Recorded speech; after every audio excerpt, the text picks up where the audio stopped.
हम internationally world wide लोगों को व्हाट्सएप पे जवाब देते हैं। सिग्नेचर प्रोग्राम है द फोर्थ डायमेंशन के नाम से, वो पूरी दुनिया में मैं कंडक्ट कराता हूँ। 8 आवर्स में आपकी विचार को बदल देता है। अगर मैं आपसे पूछूं आप कौन, तो आप अपना नाम बताएंगे ना। नाम तो कल चेंज हो सकता है। बिल्कुल। क्या प्रूफ है कि आप इंसान हैं? आप कहेंगे जी मैं सिख हूँ, तो कहाँ प्रूफ है कि सिख है? मेरा पोता है 10 साल का, इन्ना गुस्सा आउंदा। टेक्निक तो आसान सी है। अगर दर्शकों ਕਿਸੇ ਕਿਸਮ ਦਾ ਤੁਹਾਡੇ ਜ਼ਿਹਨ 'ਚ ਕੋਈ ਸਵਾਲ ਹੋਵੇ ਤਾਂ ਤੁਸੀਂ ਡਾਇਰੈਕਟ ਕਾਲ ਕਰ ਸਕਦੇ ਹੋ ਸਟੂਡੀਓ ਦੇ ਵਿੱਚ। ਸਟੂਡੀਓ ਦੇ ਨੰਬਰ ਸਕਰੀਨ ਦੇ ਥੱਲੇ ਜਿਹੜੇ ਚੱਲ ਰਹੇ ਨੇ। ਕਿਸੇ ਕਿਸਮ ਦਾ ਕੋਈ ਮਾਨਸਿਕ ਤਣਾਅ ਬਾਰੇ सवाल होवे तो डॉक्टर मोइज हुसैन नाल तुसी सीधा राब्ता कर सकते हैं। सो डॉक्टर साहब, जो आपने बताया कि जो माइंड पावर होती है, माइंड पावर की टेक्निक आपने मतलब जो कैसे उसको डिस्कवर किया? देखिए, मेरे हुआ तो ये सबसे पहले कि मैं जब 16 इयर्स का था तो बड़ा हाइपर बच्चा था, ADHD चाइल्ड था जी। एंग्री बच्चा, वायलेंट बच्चा, मार दार कूटना सबनू। अच्छा, आपको भी पहले बहुत ज्यादा मतलब गुस्सा आता था जी। तो एक साहब मिले, मेरे पहला गुरुजी था, वो मुंबई से था, श्री योगेंद्र जी। उन्होंने ये मुझे चीज सिखाई कि अपने अंदर अपने आप को तलाश करो, अपनी जात में, अपने अंदर जाके। वहां से फिर सफर शुरू किया राज योगा सा, और वहां से फिर वेस्ट में गया। वेस्ट में ऐसी टेक्नोलॉजी सीखी, NLP, हिप्नोसिस, EFT, रेकी। ये सीखने के बाद समझ में आने लगा कि किस तरह इस पावर को, इस ताकत को, इस कुव्वत को, इस शक्ति को आप बेदार कर सकते, अवेकन कर सकते जी। उसके बाद सिखाना शुरू किया। फिर कुछ अपने प्रोग्राम, एक मेरा बड़ा मशहूर सिग्नेचर प्रोग्राम है द फोर्थ डायमेंशन के नाम से, वो पूरी दुनिया में मैं कंडक्ट कराता हूँ। वो 8 आवर्स में आपके विचार को बदल देता है।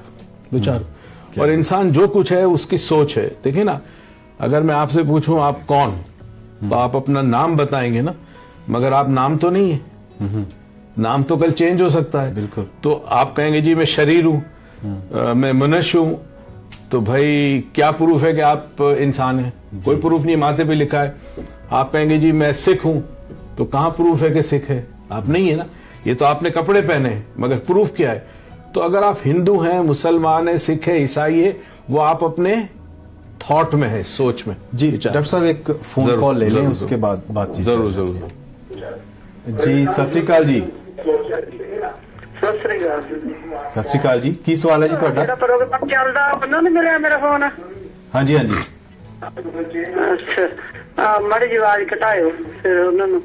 ਅਸੀਂ ਅੱਜ ਜਿਹੜੀ ਚਰਚਾ ਕਰ ਰਹੇ ਹਾਂ ਕਿ ਮਾਨਸਿਕ ਤਣਾਅ ਆ ਜਿਹੜਾ, ਉਹਦੇ ਉੱਪਰ ਅਸੀਂ ਗੱਲਬਾਤ ਕਰ ਰਹੇ ਹਾਂ। ਡਾਕਟਰ ਮੋਇਜ਼ ਹੁਸੈਨ ਸਟੂਡੀਓ ਦੇ ਵਿੱਚ। ਤੁਹਾਡਾ ਕੀ ਸਵਾਲ ਹੈ? ਸਾਡਾ ਸਵਾਲ ਤਾਂ ਮੈਂ ਪਤਾ ਨਹੀਂ ਵੀ ਇਹਦੇ ਨਾਲ ਸੰਬੰਧ ਹੋਊਗਾ ਕਿ ਨਹੀਂ। ਮੇਰਾ ਪੋਤਾ ਹੈ 10 ਸਾਲ ਦਾ ਜੀ। ਉਹ ਨਾ, ਉਹਨੂੰ ਇੰਨਾ ਗੁੱਸਾ ਆਉਂਦਾ ਨਾ, ਇੰਨਾ ਗੁੱਸਾ ਆਉਂਦਾ, ਉਦੋਂ ਕੋਈ ਨਹੀਂ ਵੇਖਦਾ ਵੀ ਆਹ ਚੀਜ਼ ਕੀਮਤੀ ਹੈ, ਇਹਦਾ ਮੈਨੂੰ ਕੋਈ ਹੈਗਾ ਨੁਕਸਾਨ ਇੰਨਾ ਹੋਊਗਾ ਜਾਂ ਸਾਡੇ ਘਰਦਿਆਂ ਦਾ ਨੁਕਸਾਨ ਹੋਊਗਾ ਨਾ। ਉਹਨੂੰ ਵੱਡੇ ਦਾ ਕਿਸੇ ਦਾ ਹੈਗਾ ਵੀ ਮੇਰਾ ਕੋਈ ਦਾਦਾ ਦਾਦੀ ਜਾਂ ਮਾਂ ਪਿਓ ਜਿਹਨੂੰ ਵੀ ਉਹਨੂੰ ਨਾ ਮਨ ਚ ਆਉਂਦੀ ਹੈ, ਤੇ ਐ ਪੈ ਜਾਂਦਾ ਕਦਾਰ ਕੇ। ਤੇ ਕਿੰਨੀ ਉਮਰ ਦੱਸੀ ਹੈ ਤੁਸੀਂ ਬੱਚੇ ਦਾ? 10 ਸਾਲ। ठीक है, ਤੁਸੀਂ ऑफ द ईयर सुन लो जी डॉक्टर साहब, तो इसका आंसर मैं जवाब देता हूँ, फिर आप थोड़ा सा पंजाबी में कर देना ताकि इसको समझ में आ जाए खातून को। कोई ना कोई रीजन होता है बच्चे के गुस्से का। बच्चा सीखता कहाँ से? इन्वायरमेंट में से जी। तो कोई दादा दादी, नाना नानी, अंकल, कहीं से भी किसी को ऐसी पर्सनैलिटी फैमिली में है जो गुस्सा बहुत करती है, तो बच्चे ने गुस्सा करना सीखा है। अब इसका टेक्निक तो आसान सी है कि बच्चा जहां सोए उसके पलंग के नीचे कोई सामान ना हो, उसके बिस्तर खाली होना चाहिए, नीचे जो बेड हो उसके नीचे कुछ ना होना चाहिए। जैसे हम ना सामान रख देते हैं बेड के नीचे, खाली हो। दूसरा, जहां उसका माथा हो उसके नीचे रोज रात को पानी का प्याला रख दे, बड़ा सा थाल रख दे पानी भर के। सुबह उस पानी को आप फेंक दे। 40 दिन तक आप करें, पानी थाल सर के नीचे, यानी not under the pillow but bed के नीचे रखना। हाँ, बेड के नीचे रख लें। और दूसरा, उसका जो हेड है, माथा है, वो साउथ की तरफ फेस करे, लेग्स नॉर्थ की तरफ फेस करे, तो उम्मीद है इसका गुस्सा खत्म हो जाएगा। जी। ਡਾਕਟਰ ਸਾਹਿਬ ਦਾ ਕਹਿਣਾ ਇਹ ਹੈ ਕਿ ਵੀ ਜਦੋਂ ਇਹ ਬੱਚਾ ਅਗਰ ਜਦ ਜ਼ਿਆਦਾ ਗੁੱਸਾ ਕਰਦਾ ਹੈ ਤਾਂ ਇੱਕ ਤਾਂ ਜਿਹੜੇ ਬੈੱਡ ਤੇ ਉਹ ਸੌਂਦਾ ਹੈ ਉਹਦੇ ਨੀਚੇ ਕੋਈ ਵੀ ਚੀਜ਼ ਇਹੋ ਜੀ ਨਹੀਂ ਪਈ ਹੋਣੀ ਚਾਹੀਦੀ, ਜਿਵੇਂ ਆਪਾਂ ਕੋਈ ਸਮਾਨ ਰੱਖ ਦਿੰਨੇ ਆ ਵੀ ਜਗ੍ਹਾ ਸੇਵ ਕਰਨ ਦੇ ਲਈ।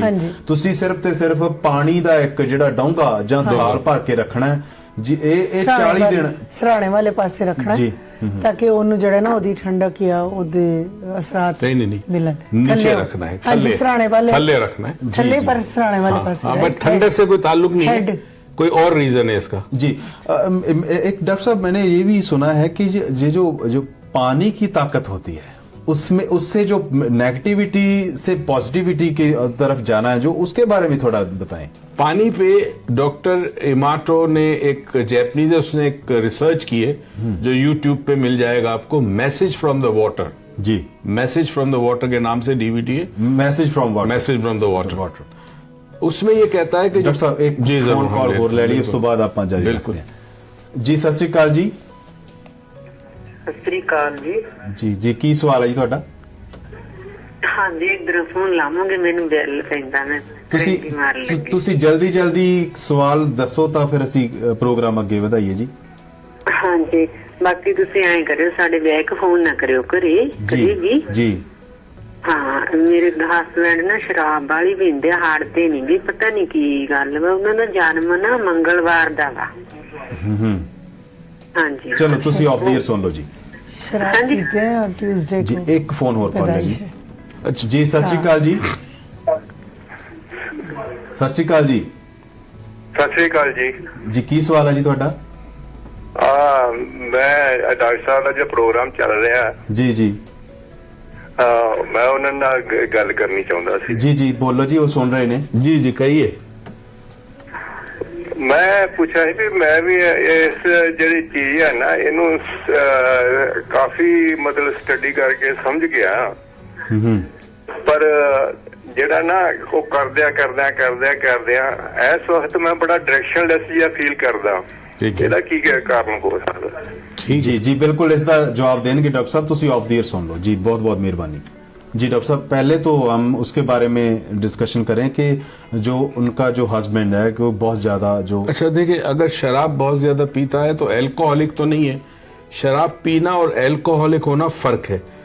शराब कभी कभी पीना इट्स ओके, या ज्यादा भी पीना कभी कभी, वंस इन अ वाइल। जी मुझे ऐसा लग रहा है कि ज्यादा ही अल्कोहलिक हो सकता है। एल्कोहलिक होता है तो फिर दो चीजें, एक तो AA के नाम से वर्ल्ड वाइड में ऑर्गेनाइजेशन है AA, एल्कोहलिक अनोनिमस नाम है जी। उससे राब्ता करे। ही मे नीड स्पेशलाइज्ड ट्रीटमेंट, उसको आप बाकायदा एडमिट करते हैं कुछ दिनों के लिए, मतलब काउंसलिंग और रिहेबिलिटेशन होती है। सेकेंडली एक काम क्या करें कि शराब की बोतल के नीचे या उसके आसपास नमक डाल दे थोड़ा सा। जैसे बोतल पड़ी है, जाम पड़ा है ना, उसका जाम के अंदर मत डालें, जाम के आसपास नमक डाल दिया करें। इनकी बेगम को ये कहें, आप ये करें। जी जी जी। तो मुझे उम्मीद है कि आहिस्ता आहिस्ता शराब की रगबत इनमें कम हो जाएगी। मगर एल्कोहलिक बेसिकली बीमारी है एक तरह से जी। यू नीड, आपको प्रॉपर ट्रीटमेंट चाहिए ना, तो उसके लिए फिर और उनको समझना चाहिए कि इवेंचुअली आपका लिवर खत्म हो जाएगा, लिवर आपका डैमेज हो जाएगा और अल्लाह ना करे, I mean God forbid, cancer हो सकता है जी जी। फैज साहब दूसरा जो सवाल था कि जो दिशाहीन हुए, जो उनको डायरेक्शन नहीं मिली, डायरेक्शनलेस हो गए। अच्छा, इनका शायद ये कहना है कि इन्होंने बहुत कुछ पढ़ा है या बहुत कोशिश की है। कई दफा बगैर गुरु के नहीं होता। बिल्कुल सही। गुरु चाहिए आपको, वरना आप डायरेक्शन आपका चला जाता है। सी इफ अगर everything was written in a book, अगर हर चीज कोई किताब में लिखी होती तो किसी रसूल या पैगंबर या नबी या गुरु की जरूरत ना होती। तो जो लिखा है वो अपनी जगह, मगर गाइड करने के लिए यू नीड अ गाइड, तो वो गुरु की जरूरत है। अगर वो इंटरेस्टेड है हमसे भी राब्ता करें, हम जो हो सकता है हम इंटरनेशनली वर्ल्ड वाइड लोगों को व्हाट्सएप पे जवाब देते हैं। जी जी जी। और मतलब जो कोई भी हो, रिगार्डलेस ऑफ एनी कंट्री, हम जवाब देते हैं। फिर हम हर थर्सडे हमारा एक घंटे का लेक्चर, जैसे आप मुझसे बातचीत कर रहे हैं ना लाइव, इस तरह लाइव हमारा फेसबुक पे एक लेक्चर होता है 7 PM पाकिस्तान स्टैंडर्ड टाइम। कोई भी सवाल हो ईमेल से पहले भेज दें और थर्सडे के अंदर सुन लें, लाइव आप जवाब ले लें। तो इनसे कहें मुझसे राब्ता करें, I try to help him. मुझे बड़ी खुशी होगी कि अगर मैं उनको सही पाथ पे रख सकूं और डायरेक्शन दे सकूं लाइफ में। जी सब ਜਿਹੜਾ ਆਪਾਂ ਕਹਿੰਦੇ भी जिसे बोलते हैं कि शक बेमतलब जो शक होता है, शक शुबा होता है, उसके बारे में थोड़ा बताएं कि ये कैसे आता है और कैसे दूर हो सकता है। शक का एक भाई या एक बहन है, उसको वहम कहते हैं। वहम इंटरनल होता है, शक एक्सटर्नल होता है। फॉर एग्जाम्पल, मुझे शक है कि ये आदमी किसी से बात कर रहा है, इस हद तक तो ठीक है, क्योंकि सरवाइव जिंदा रहने के लिए थोड़ा सा शक जरूरी है जी। अगर आपको शक ना हो तो आप गलती करेंगे, you might fall into danger. तो शक थोड़ा बहुत जरूरी है। जैसे पुलिस को अगर शक ना हो तो क्रिमिनल को पकड़ नहीं सकती, ठीक है, बिल्कुल सही है। मगर ये शक जब प्रोपोर्शन से बाहर चला जाए, जब आपकी everyday day to day life में इश्यूज शुरू हो जाए, वाइफ पे शक कर रहा है, शौहर पे शक करना, बच्चों पे शक करना, फ्रेंड्स पे शक करना, then life becomes very difficult. जिंदगी बड़े मुश्किल हो जाती है शक के ऊपर। शक से खतरनाक वहम है, बिकॉज वहम जो है वो एक मेंटल डिसऑर्डर हो जाता है, विच मीन्स कि जो ब्रेन में आपका केमिकल है, ब्रेन में मोर देन 100 केमिकल्स होते हैं, उसका इम्बैलेंस हो जाता है जी। तो शक से स्टार्ट होता है, वहम में कन्वर्ट होता है। अब शक का तो इलाज इजी है, वहम का इलाज मुश्किल है, इट्स डिफिकल्ट। वहम में ही होता है कि जैसे बार बार हाथ धोना, बार बार नहाना, ये वहम होता है कि मैं नापाक हूं, मैं गंदा हूं, बार बार हाथ धोना। तो शक क्या करता है? शक आपके रिलेशनशिप को खत्म कर देता है। लोग आप पे ट्रस्ट नहीं करेंगे क्योंकि आप उन पे शक करते हैं। अब शक वाले शख्स को चाहिए नंबर 1 कि वो एक डायरी लिखे, डायरी से मुराद एक बुक लेके बैठे और डेली एक सेंटेंस लिखे कि आज मुझे किस पे शक हुआ, ये लिखे, उसकी हिट लिस्ट बनाए और उसके बाद दूसरे पेज पे, जैसे फॉर एग्जाम्पल अगर ये डायरी है, इस डायरी के इस तरह पेज है, तो लेफ्ट वाले पेज पे लिखे नंबर 1 कि आज मुझे डेट किस पे शक हुआ, और नंबर 2 ये राइट साइड वाला जो पेज है उसमें लिखे उसका क्या फायदा हुआ, क्या नुकसान हुआ। डेली लिखे। 15 to 20 डेज डायरी जब लिखेगा, उसके बाद उसको फर्स्ट डे जो उसने लिखा है उसको पढ़ना शुरू करे। उम्मीद है कि अगर बीमारी नहीं है तो उसका शक जो है वो कम हो जाएगा। जी जी, बिकॉज खुद ब खुद रियलाइजेशन होगी।